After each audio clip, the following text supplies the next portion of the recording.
তো যেহেতু পারি নাই, বিরোধীতে আছি, তারপরও আমরা চেষ্টা চালাবো। 100 ভাগ না হলেও অন্তত কমপক্ষে 80 ভাগ করার চেষ্টা চালাবো। পারবো আমরা, আমার বিশ্বাস আমি পারবো।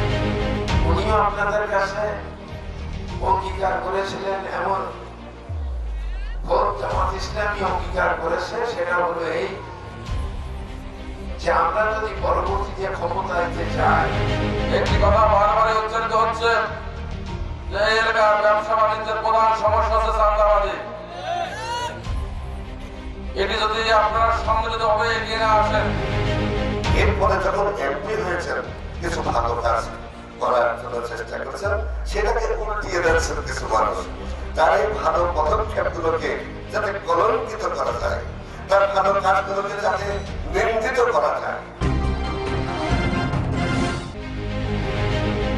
দিনটিকে ঐতিহাসিক মনে করে এবং বিপুল উৎসাহ উদ্দীপনার সাথে কুষ্টিয়া সদর 3 আসনের নবনির্বাচিত সংসদ সদস্য আলোচিত ইসলামী বক্তা মুফতি আমির হামজাকে দেওয়া হয় সংবর্ধনা।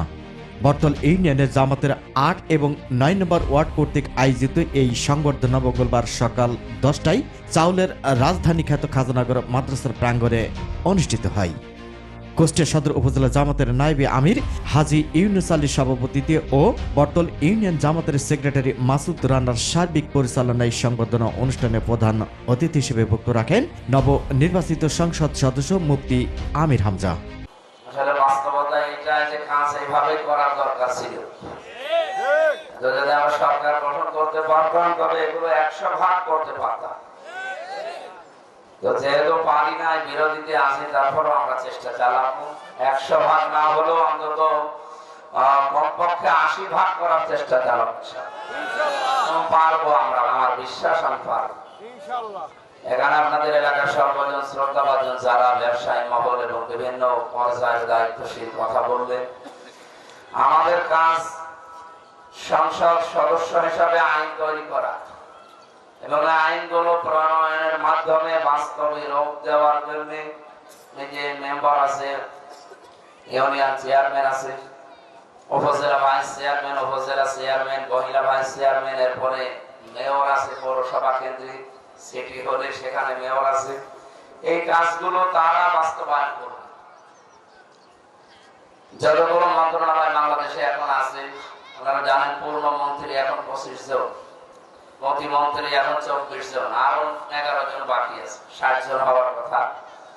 আমরা দেখবো এগুলো যারা দায়িত্ব পেয়েছে, যারা শপথ নেওয়ার দিন অলরেডি ঘোষণা দিয়েছে যে আমার কাছে অন্তত দল বিদল নেই, সব এদেশের 18 কোটি মানুষই আমার। যারা মন্ত্রিত্বের শপথ নিল, আমরা ছিলাম অনুষ্ঠানে বাইরে, এগুলো আমরা টেলিভিশনে দেখছিলাম। এমপিদের যখন শপথ পড়িয়েছে ওই একই কথা দিয়ে, কোরআনের আয়াত দিয়ে, যেহেতু আমরা ভোট পেয়েছি 1,83,84,000, কিন্তু আমার এখন দায়িত্ব 4.5 লাখ মানুষই আমার মাথার উপর। সবাইকে আমি আমার ভোটার মনে করি, আমার নিজের আপনজন ভাই এবং আমার বন্ধু মহল মনে করছি এদেরকে। আর এভাবে আমরা কাজ করতে চাই। জামাত ইসলামী বাংলাদেশ এভাবে কাজ করে, তার প্রমাণ মাওলানা মতিউর রহমান নিজামী, শহীদ আলী হাসান মুজাহিদ রহমতুল্লাহ আলাইহি এবং আমাদের পাশের থানার সাবেক এমপি ছিলেন জনাব আব্দুল ওয়াহিদ রহমতুল্লাহ। তারা যে সমস্ত কাজগুলো করেছে, তাদের কাছে দল বিদল, স্বজন প্রীতি, দলীয় করণ, আত্মীয় করণ ছিল।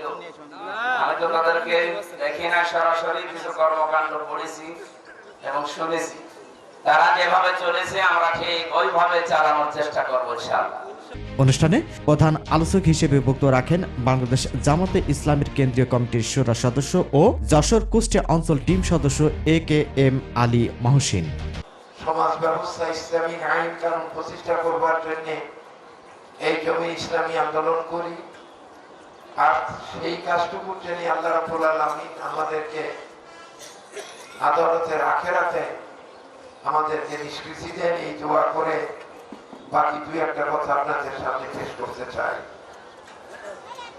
আপনাদের যে সমস্ত অভাব অনটন এবং যে সমস্ত সমস্যার কথা আপনারা এলাকার তুলে ধরেছেন, এটা সত্যি হওয়া অত্যন্ত প্রয়োজন।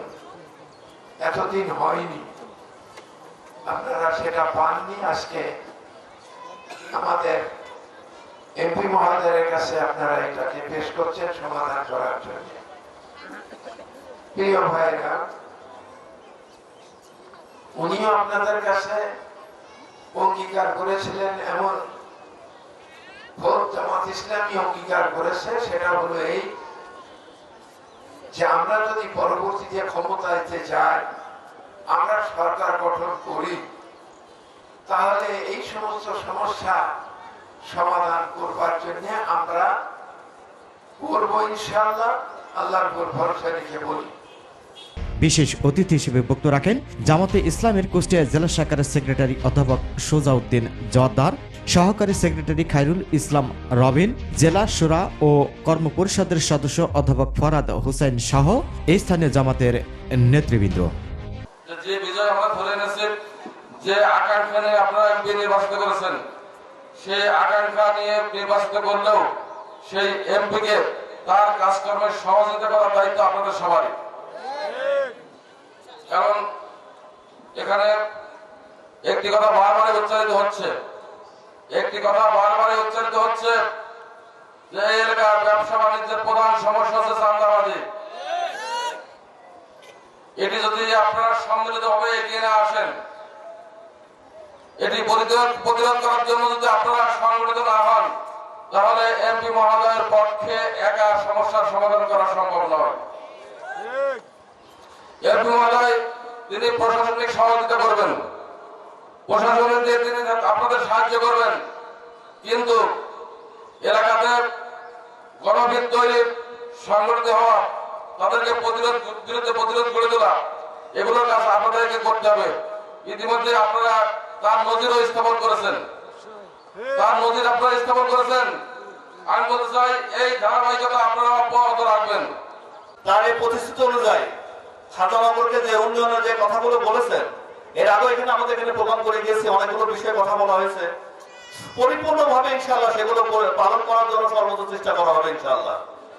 সম্মানিত উপস্থিতি, এখানে সবচেয়ে বড় যে সমস্যা আমাদের একজন ব্যবসায়ী বললেন, সবচেয়ে বড় চাঁদাবাজ।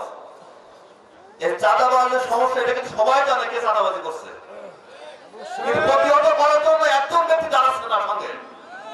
আমরা চাঁদা দেবো না এই কথা কিন্তু কেউ বলতেছে না, ঠিকই তারা চাঁদা দিয়ে আসছে। তারা ঐক্য কেন হচ্ছে না? কেন তারা ঐক্য হচ্ছে না? তাদের ভয় কোথায়? সম্মানিত উপস্থিতি, এই চাঁদাবাজি করার কারণে চাইলের দাম বেড়ে যাচ্ছে। এই চাঁদাবাজি করার কারণে যারা এখানে শ্রমিক কাজ করছে তাদের মজুরি কমাই দিচ্ছে, শুধু চাঁদাবাজি করার কারণে। লক্ষ লক্ষ টাকা চাঁদাবাজি করছে, লক্ষ লক্ষ টাকা চাঁদা দিচ্ছে, এর পাশে চলে যাচ্ছে চালের উপরে, চালের দাম দিচ্ছে বাড়ায়, লক্ষ লক্ষ টাকা চাঁদা দিচ্ছে, কর্মচারী বেতন দিচ্ছে কমায়। সম্মানিত উপস্থিতি, এত ভয় কিসে তাদের? তার এই আকাশচুম্বী ভালোবাসা, গভীর মমতাই আমরা যার নাম উচ্চারণ করি, যার নামে অনেক রকম দাগ লাগানো, কালি লাগানো, থুতু লাগানো ইত্যাদি কথা দিয়ে তাকে খাটো করার চেষ্টা করা হতো। আল্লাহ পাকের মেহেরবানিতে এসব সরে গেছে।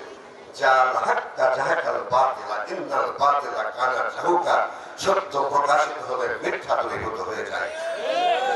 আপনারা সত্যের সাথে, সৎ কাজের সাথে, নেক কাজের সাথে, ভালো কাজের সাথে তার সাথে থাকেন। কোন খারাপ কাজ করলে তারা আমরাও থাকবেন, আপনারাও থাকবেন না।